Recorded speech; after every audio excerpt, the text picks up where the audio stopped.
তো নমস্কার বন্ধুরা, আমি শিবাজি রুদ্রপাল আর আজকে চলে এসেছি সেই বদরপুর সিদ্ধেশ্বর মন্দিরে, কপিলমুনির আশ্রম।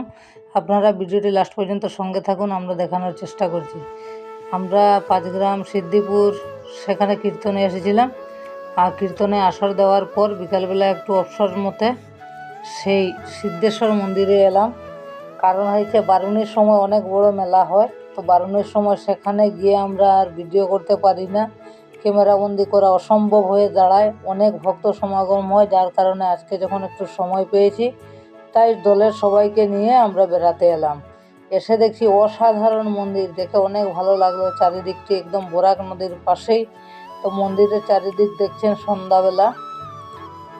কিছু কিছু ভক্তরাও এসেছেন, আমরাও এসেছি। আমরা এখানে প্রদীপ জ্বালিয়ে দিয়েছি, বাবাজি আমাদেরকে প্রসাদও দিয়েছেন, প্রসাদ নিয়েছি। তারপর বন্ধুরা খুব সুন্দর দেখুন, জয় মা সিদ্ধেশ্বরী।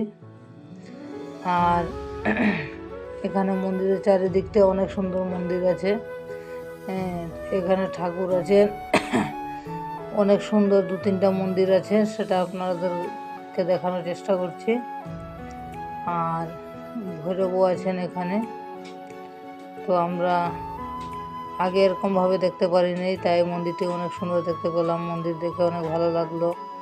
আর আপনারা লাস্ট পর্যন্ত ভিডিওটির সঙ্গে থাকবেন। ভিডিওটি যদি ভালো লাগে অন্যকে দেখার সুযোগ করে দিবেন, এবং কে কে এখানে এসেছেন বন্ধুরা কমেন্টে জানাবেন।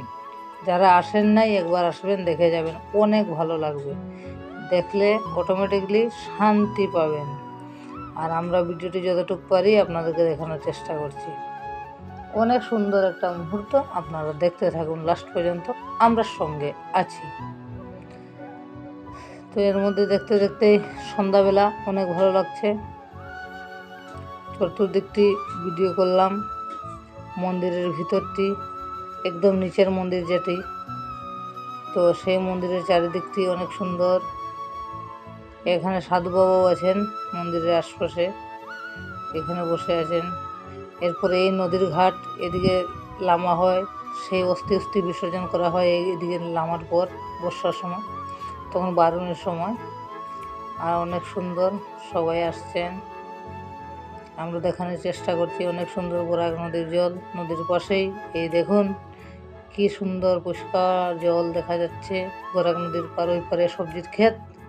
তো এখানে দেখতে পেলেন সাধুবাবু বসেছেন, প্রসাদ দিচ্ছেন সবাইকে, আমরাও নিলাম। আর আপনারা কে কে আসে এরকম দৃশ্য দেখেছেন আমাদেরকে জানাবেন। আর কপিলমুনির আশ্রম দেখতেই পাচ্ছেন, রাস্তার থেকে আরও সুন্দর লাগছে দেখতে।